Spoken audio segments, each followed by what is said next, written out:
खान जो हैं वो अफ़गानिस्तान को समझते थे। अफ़गानिस्तान की जो मौजूदा लीडरशिप है उनके अगर वो किसी शख्स की पाकिस्तान में को इज़्ज़त करते हैं, पाकिस्तान में किसी की सुनते हैं, तो वो इमरान खान है। और इमरान खान का स्टांस क्या था हमेशा से? इमरान खान का स्टांस ये था कि सियासी मसलों के फ़ौजी हल नहीं होते। यही मामला बलूचिस्तान के साथ है। इससे पहले यही मसला मशरक़ी पाकिस्तान में हुआ, यही मसला यहाँ पे अफ़गानिस्तान के साथ था। जो ताकत का इस्तेमाल है वो आपकी स्ट्रेटजी का एक हिस्सा होता है, स्ट्रेटजी नहीं होती। ये नहीं होता कि आपने हज़ारों लोगों को मार देना है, बम मार देने हैं, औरतों को, बच्चों को, और उसके बाद हमने एक्सपेक्ट करना है कि जी ये यहाँ पे तो अमन हो जाएगा। कभी भी कब्रिस्तान बना के अमन नहीं होते। लिहाजा जो हम कह रहे थे 6 महीने से, हम बता रहे थे आपने इमरान खान की तरीके इंसाफ की जो हुकूमत की जो पॉलिसी थी विज़ा विज़ अफ़गानिस्तान, आपने तबाह कर दी है। बिलावल भुट्टो साहब जो हैं उनके अमेरिका के 17 से भी ज़्यादा दौरे हो चुके हैं, अफ़गानिस्तान में एक दौरा नहीं हुआ। शहबाज शरीफ जो हैं उन्होंने कभी सुना ही नहीं होगा आपने कि कभी अफ़गानिस्तान के ऊपर कोई मीटिंग ली हो। आप ये TTP का जो मामला है हल नहीं कर सकते जब तक अफ़गानिस्तान की लीडरशिप आपकी पुश्त पे नहीं होगी, जब तक आपको एक डिप्लोमेटिक रिलेशनशिप आपके उनके साथ एक रिलेशनशिप नहीं होंगे। क्योंकि सिंपल बात है, हमला लोग करते हैं उसके बाद वो अफ़गानिस्तान चले जाते हैं। जब तक उनकी सपोर्ट आपको हासिल नहीं होगी, जब तक आप चीज़ें बेहतर नहीं करेंगे, खाली यहाँ पे इस तरह से ताकत के इस्तेमाल से मामला पेचीदा होंगे। ताकत का इस्तेमाल एक नुक्ता नज़र या एक स्ट्रेटजी ज़रूर है, लेकिन ये मुकम्मल स्ट्रेटजी नहीं। आपने जिस तरीके से पाकिस्तान के अंदर ये मामला चलाया है, अफ़गानिस्तान के अंदर जिस तरीके से आपने इसको तबाह किया है, उसके बाद अब हम बिल्कुल एक एक्सपोज हो चुके हैं। और हमें फ़िलहाल इस हुकूमत की तो कोई पॉलिसी समझ नहीं आती कि आखिर वो चाहते क्या हैं। शहबाज ख्वाजा आसफ जो हैं वो बयान दे रहे हैं पार्लियामेंट के अंदर, वो कहते हैं कि टेररिज्म इमरान खान लेके आया। इससे आप अंदाज़ा लगा लें कि कितने सीरियस लोग हैं। इससे आप अंदाज़ा लगा लें कि इनको पता ही नहीं है कि अफ़गानिस्तान की सूरत हाल क्या है, इस वक्त सिचुएशन जो है वो जा किधर रही है। अगर इमरान खान टेररिज्म लेके आया है तो हमारे 3.5 साल में क्यों टेररिज्म नहीं था? हमने तो इंटरनेशनल क्रिकेट पाकिस्तान में बहाल करवा दी। हमने पाकिस्तान को पहली बार जो थे वो टूरिज़्म डेस्टिनेशन पाकिस्तान जो था, अगर आपको याद हो 2021 में 2020 और 2021 में चल रहा था फ्रॉम टेररिज्म टू टूरिज़्म। 9 महीनों के अंदर पाकिस्तान वापस टूरिज़्म से टेररिज्म के ऊपर चला गया। इस मुल्क की इन्होंने कमर तोड़ दी है। आज डॉलर दोबारा 271 रुपये के ऊपर चला गया है। हबाद अज़हर साहब अभी जो है वो मईशत के ऊपर डिटेल बात भी करेंगे। एक तरफ पाकिस्तान ज़ख्मी है, एक तरफ पाकिस्तान की जो मिडिल क्लास है, लोअर मिडिल क्लास है, उसकी कमर टूट गई है। 30,000 रुपये से लेके 2 लाख रुपये महीना तक कमाने वाला जो शख्स है वो इस वक्त गुर्बत की चक्की में पिस गया। उसको समझ ही नहीं आ रही बच्चों की फ़ीस कैसे देनी है, तेल की कीमतें जो हैं वो किधर चली गई हैं, और उसके बाद दहशतगर्दी वापस आ गई।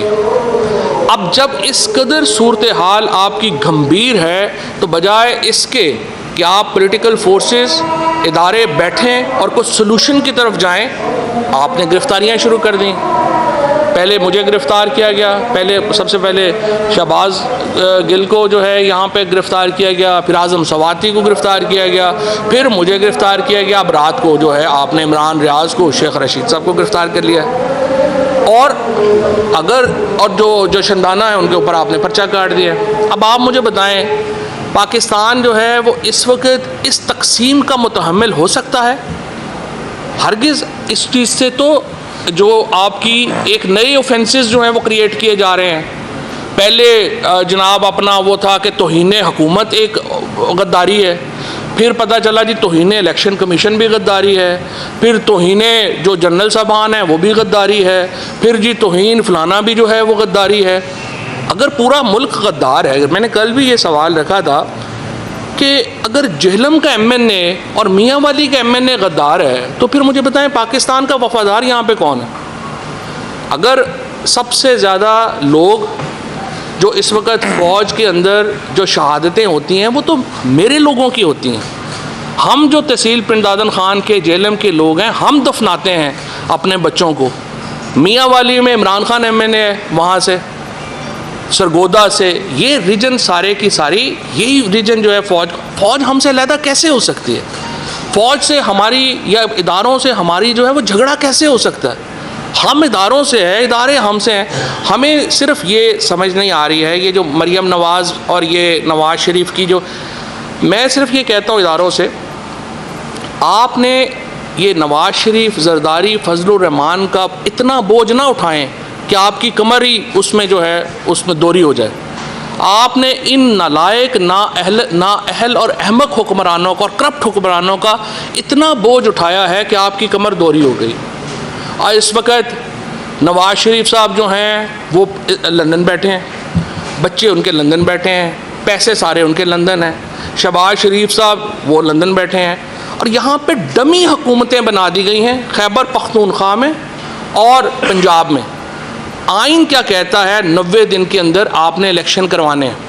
अभी मैं हैरान हो गया, गवर्नर खैबर पख्तूनख्वा की प्रेस कॉन्फ्रेंस सुन के, वो ऐसे बिहेव कर रहा है जैसे सूबे में गवर्नर राज लग गया। भाई तुम हो कौन ये बातें करने वाले, और तुम बता क्यों रहे हो कि ये एक पॉलिसी है और वो पॉलिसी है? You are nobody. Chief minister KP जो इंटरिम लगे हैं, वो जो 1.5 महीना या 2 महीने चलाना है वो उन्होंने चलाना है।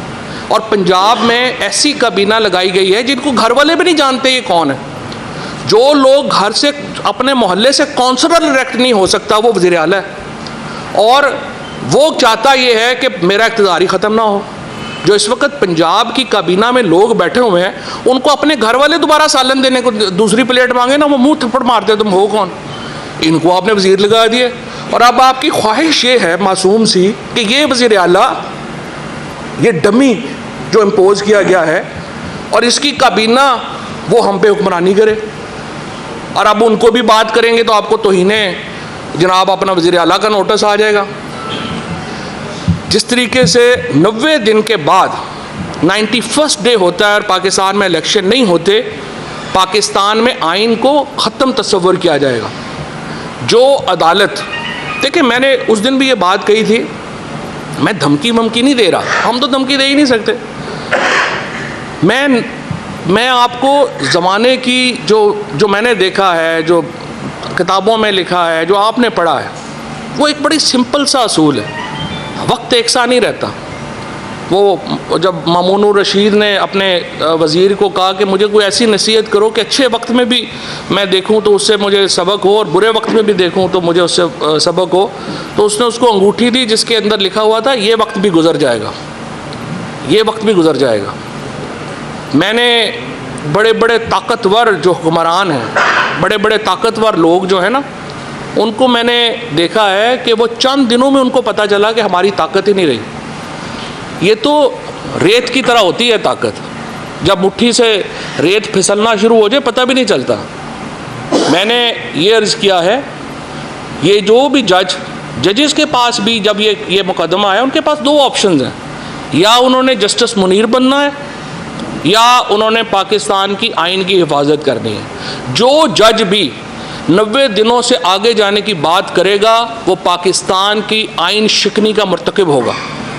और जो एडमिनिस्ट्रेशन, जो अथॉरिटी 90 दिन से आगे काम करेगी वो आर्टिकल 6 की मुर्तकिब होगी। और ये मैं नहीं कह रहा, चौधरी एतजाज़ अहसन साहब ने कहा है। पाकिस्तान के तमाम जय्यद वकला, पाकिस्तान की तमाम लीगल फ्रेटर्निटी इसके ऊपर मुत्तफ़िक है कि 90 दिनों में अगर पंजाब में खैबर पख्तूनख्वा में इलेक्शन नहीं होते, आप आइन शिकनी कर रहे होंगे। और ये दोनों गवर्नर्स जिन्होंने अभी तक ये तारीख़ नहीं दी, वो अगर तारीख़ नहीं देते तो दोनों के ऊपर आर्टिकल 6 अप्लाई होगा।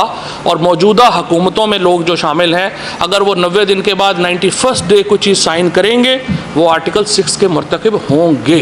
आपका फ़ोन स्टोरेज से बाहर हो जाएगा, अब साफ करें, स्टोरेज भरा हुआ है। हो रहा है ना, इमरान खान मैनेज हो रहा है। और इमरान खान को मैनेज करने के चक्कर में इन्होंने मुल्क का ही जो है वो सारा बेड़ा कर जो है वो गर्क कर दिया है, और इकॉनमी और जो सिचुएशन है वो आपके सामने आपके साथ चल रही है। नून लीग का और आसफ जरदारी का, नवाज शरीफ फैमिली का कोई पॉलिटिकल फ्यूचर नहीं है, हमें इनका कोई प्रॉब्लम नहीं है। मरियम नवाज़ जो थी वो जब से स्विट्ज़रलैंड से सर्जरी करा के आई हैं, इतना वक्त उन्होंने गुजारा था, मेरा तो उनको मशवरा था कि किसी नफ्सियाती डॉक्टर से अपना इलाज भी करवा लेती, साइकेट्रिक इलाज भी उनका हो जाता तो ज़रा शायद बेहतर बातें होती।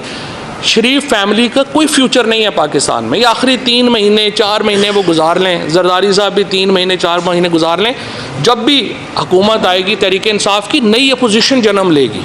पाकिस्तान के अंदर अपोजिशन की स्लॉट अभी खाली होनी है, और ये मैं देख रहा हूँ कि ये जिस तरीके से सिचुएशन डेवलप हो रही है और कई लोग जो हैं वो अपोजिशन को आए कर रहे हैं, ये बिल्कुल सही है, ये एक डेमोक्रेटिक प्रोसेस है। अपोजिशन, नई अपोजिशन ने जन्म लेना है। जो एवरेज एज है इस वक्त नून लीग के लीडरों की वो 80-80 साल है, इनके साथ तो कोई यंगस्टर तो कोई गया ही नहीं है। लिहाजा ये जो इनकी पूरी स्लॉट है ये खाली होनी है इस इलेक्शन के बाद, और नई अपोजिशन ने पाकिस्तान में जन्म लेना है। ये लोग जो हैं ये आखिरी अपना जो है वो आप समझिए साल सियासत में गुजार रहे हैं, और ये कितनी देर गुजार सकते हैं ये हम देख लेंगे। और जहाँ तक इस बात का ताल्लुक़ है कि हम क्या चाहते हैं, हम ये चाहते हैं कि पाकिस्तान के अंदर जो फासले हैं वो कम हों। हम ये चाहते हैं इदारों के साथ ताल्लुकात हमारे बेहतर हों।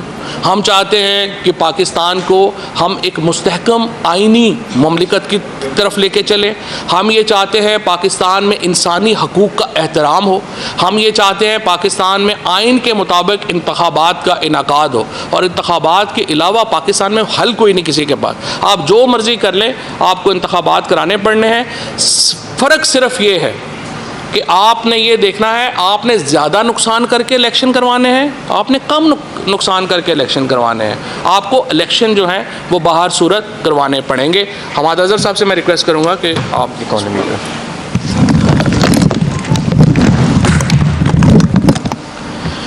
बिस्मिल्लाहिर्रहमानिर्रहीम। पाकिस्तान की जो माशी सूरत हाल है वो भी कोई सियासी सूरत हाल से इस वक्त ज़्यादा मुख्तलिफ नहीं है। आज हमारे मुल्क में जो डॉलर का रेट है पाकिस्तान के रुपए के मुकाबले में वो 270 की सतह से तजावुज़ कर चुका है, और IMF का वफ़द जो है वो पाकिस्तान में मौजूद है।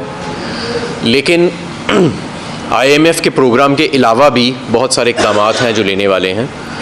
पाकिस्तान तहरीक इंसाफ की माशी टीम ये समझती है कि पाकिस्तान की डेट रीप्रोफाइलिंग की अशद ज़रूरत पड़ेगी और है।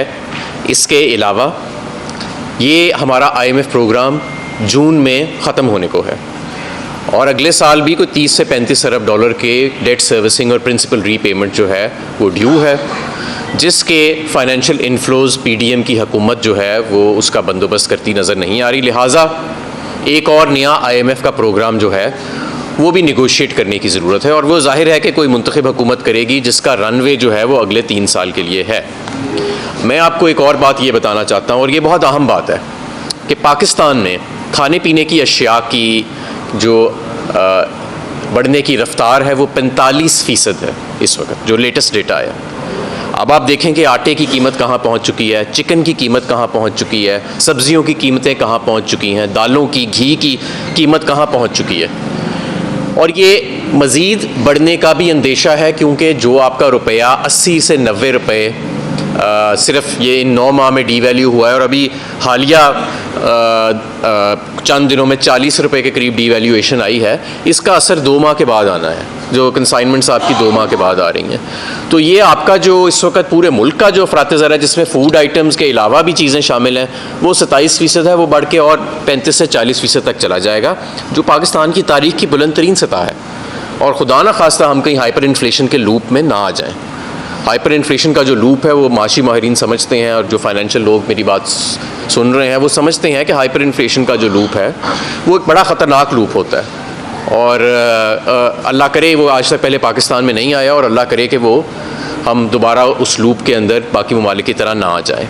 ज़रूरत इस अमर की है कि मुल्क के अंदर स्टेबिलिटी आए। मईशत स्टेबिलिटी के बगैर नहीं चलती, और स्टेबिलिटी आम इंतखाबात के ज़रिए आएगी। स्टेबिलिटी पकड़ धकड़ के ज़रिए नहीं आ सकती। स्टेबिलिटी लोगों को गद्दार कह के नहीं आ सकती। स्टेबिलिटी आपकी इलेक्शंस को डिले करके नहीं आ सकती। स्टेबिलिटी का वाहिद रास्ता आम इंतखाबात ही हैं और हमें इसी की तरफ बढ़ना चाहिए और इसी की जानिब बढ़ना चाहिए। और मैं आपको ये भी बताना चाहता हूँ कि ये मईशत जो है, ये जाहिर है कि ये मार्केट्स के कहते हैं कि nobody can beat the market, ये एक बड़ा फेमस मैक्सिम है फाइनेंस के अंदर कि the market nobody can beat, तो ये इसको आप अब मार्केट को तो डंडे से नहीं सीधा कर सकते, ना मईशत को आप डंडे से चला सकते हैं। और मईशत का इस वक्त जो बहरान है वो हमारे सियासी बहरान के साथ साथ चल रहा है। तो आइन और कानून की बालादस्ती और पुरअमन इंतखाबात, पुरअमन इंतकाल इक़्तिदार, यही वाहिद रास्ता है पाकिस्तान की स्टेबिलिटी के लिए और मईशत की स्टेबिलिटी के लिए। मैं आपको एक बात बताता चलूँ, मैंने आज से 3 माह पहले आप सब लोगों के सामने कहा था कि 3 माह के बाद सिर्फ एक टॉपिक ही डिस्कस हो रहा होगा और वो मईशत है। और अब आप देखिए 3 माह पहले कोई मईशत डिस्कस नहीं कर रहा था, पता नहीं क्यों, लेकिन नज़र आ रहा था कि ये बहरान आ रहा है। आज भी मैं ये बात रीइटरेट कर रहा हूँ कि हम अभी भी माशी तौर पे गैर संजीदा रास्ते पे हैं और ये पकड़ धकड़ का मामला, ये अदम इस्तेहकाम का मामला, ये मामला ठीक नहीं है पाकिस्तान के लिए। जैसे कि फवाद चौधरी साहब ने कहा कि सदा बादशाही सिर्फ अल्लाह की है। जो सियासी मुबस्सरीन हैं जिन्होंने सियासत के नशेब व फराज देखे हैं वो ये जानते हैं कि ये सारी चीज़ों से आज तक कोई हुकूमत जो है वो मुस्तहकम नहीं रह सकी। अगर PDM का ख्याल है कि वो इन हरबों के ज़रिए मुस्तहकम रह जाएगी तो वो नहीं रह सकती। उनका बयानिया भी पिट गया है, उनकी कॉम्पिटेंस, उनकी परफॉर्मेंस लोगों के सामने आ गई है। तो इसलिए बेहतर है कि हम जितनी जल्दी हो सके माशी महाज के ऊपर भी आम इंतखाबात की तरफ जाएँ। हमारे माशी चैलेंजेस दिन ब दिन बढ़ चुके हैं और जितनी जल्दी रेस्क्यू और स्टेबलाइजेशन एंड रिकवरी का काम शुरू होएगा उतनी ही, और जितनी जल्दी इस मुल्क में संजीदा पॉलिसीज़ और एक संजीदा इकोनॉमिक रिकवरी प्लान नफाज में आएगा, उतना ही नुकसान कम होगा। मज़ीद नुकसान अब ये मुल्क अफोर्ड नहीं कर सकता।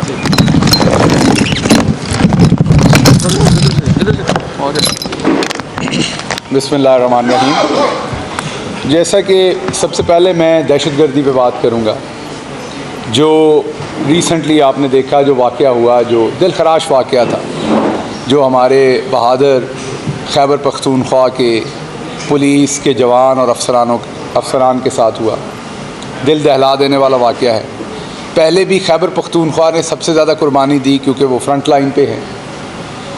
आपने एक बात देखी होगी कि हर पॉलिटिकल पार्टी की पूरी दुनिया में, आप अमेरिका ले लें, आप यूरोप ले लें, कोई मुल्क ले लें, पाकिस्तान ले लें, हर पॉलिटिकल पार्टी की माशी पॉलिसी भी तकरीबन फ़र्क होती है दूसरी पॉलिटिकल पार्टी से, फॉरेन पॉलिसी भी फ़र्क होती है। टेररिज्म से रिलेटेड इवन अमेरिका के अंदर रिपब्लिकन की हो, डेमोक्रेट्स की हो, आपको वॉर की इंगेजमेंट्स किस किस कंट्री के साथ करनी, कहाँ जंग छेड़नी, कहाँ नहीं छेड़नी, आपको नज़र आएगा। बड़ी वाज़े पॉलिसी, वाज़े शिफ्ट होती है। इस चीज़ का मुज़ाहरा आप लोग ऑलरेडी देख चुके हैं कि दहशतगर्दी के ऊपर पाकिस्तान पीपल्स पार्टी की पॉलिसी मुख्तलिफ थी, पाकिस्तान मुस्लिम लीग नून की पॉलिसी मुख्तलिफ थी और इमरान ख़ान और पाकिस्तान तहरीक इंसाफ की पॉलिसी बहुत मुख्तलिफ थी। इमरान ख़ान ये समझते हैं कि ख़ित्ते में जिन लोगों ने परमानेंट एक दूसरे के साथ रहना है वो हमसाए अपने बदले नहीं जा सकते। इमरान ख़ान ये समझते हैं कि अनलेस कि किसी का बिहेवियर हिंदुस्तान की तरह का हो जो इंगेजमेंट करना ही ना चाहता हो, अगर कहीं पे इंगेजमेंट की जगह मौजूद हो तो सबसे पहले वो करनी चाहिए ताकि किसी भी साइड पे इतना खून ना बह सके। क्योंकि ये जहन में रखिएगा कि खून के लगे हुए दाग पानी तो धो सकता है, खून नहीं धो सकता। खून से आप जितने भी दाग धोने की कोशिश करेंगे उससे और दाग लगेंगे।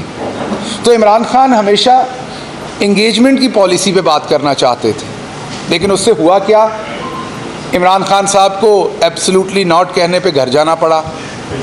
अब जब हम दोबारा एक दफ़ा दहशतगर्दी के इस अज़दहे का सामना करने के लिए एक दहाने पे खड़े हैं, तो क्या इस मुल्क की आवाम जो आईने पाकिस्तान कहता है इक़्तिदार आला सबसे पहले रब्बुल इज़्ज़त के पास, उसके बाद इस मुल्क की आवाम के पास है कि वो चुने कि मेरे मुल्क की इकनॉमिक पॉलिसी क्या होगी, मेरे मुल्क की फॉरेन पॉलिसी क्या होगी, मेरे मुल्क ने अगर किसी से जंग लड़नी है तो वो कहाँ लड़नी है, क्यों लड़नी है। तो ये अवाम ने फैसला करना है कि उन्हें किस लीडर की बात, किस पार्टी की बात ज़्यादा बेहतर लगती है। अगर आप नया इलेक्शन कॉल करेंगे, जो कि इस टाइम आइन के तहत ज़रूरत है, तो हर पार्टी अपना अपना मंशूर सामने रखेगी। हमारी टीम जो इक्तिसादी टीम है, हमाद साहब हैं, दूसरे लोग हैं, शौकत तरीन साहब हैं, वो लोग रखेंगे हम मईशत को ऐसे ठीक करेंगे। दूसरी तरफ से नून लीग अपनी बात रखेगी, पीपल्स पार्टी अपनी बात रखेगी। तो आवाम इतनी बेवकूफ़ नहीं है, वो इन सबसे समझदार है और वो ये तय करेगी कि उन्हें कौन सी पॉलिटिकल पार्टी के साथ जाना है जो इस टाइम पाकिस्तान को इस बमर से निकाले।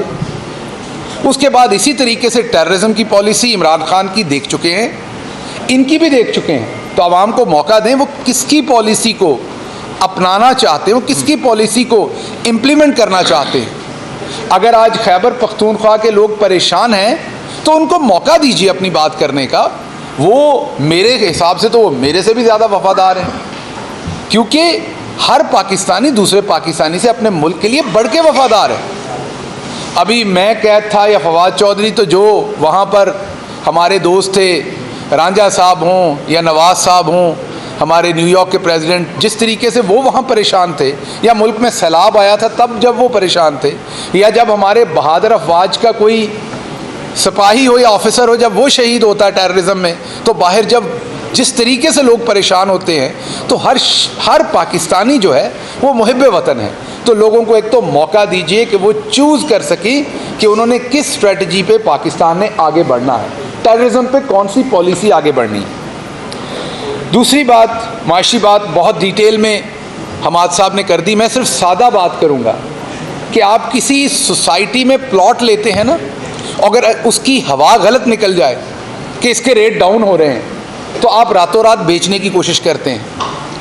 वहाँ पर आप प्लॉट नहीं लेते, आप अपने अजीज़ों को बताते हैं यहाँ पे फ्रॉड हो जाना है, इसका एनओसी क्लियर नहीं है, इसके बारे में अखबार में आ गया, इन्होंने पैसे देने हैं, और वो प्लॉट जो एक दिन पहले 50 लाख का होता है वो नीचे जाना शुरू हो जाता है। इसी तरीके से जितनी ज़ोर से मुल्क को झटका दिया गया रिजीम चेंज में, आपके इन्वेस्टर का कॉन्फिडेंस लूज़ हो गया है। बाहर से कोई इन्वेस्ट नहीं करना चाहता, लोकल इन्वेस्टमेंट लोग करना नहीं चाहते, वो अपने पैसे रख के बैठे हुए हैं, क्योंकि उन्हें ये नहीं पता डॉलर का रेट क्या निकलना है। वो उन्होंने या तो डॉलर्स में चेंज करवा लिए हैं, या वो वैसे इंतज़ार कर रहे हैं कि आने वाले दिनों में कुछ स्टेबिलिटी देखें हम। तीसरी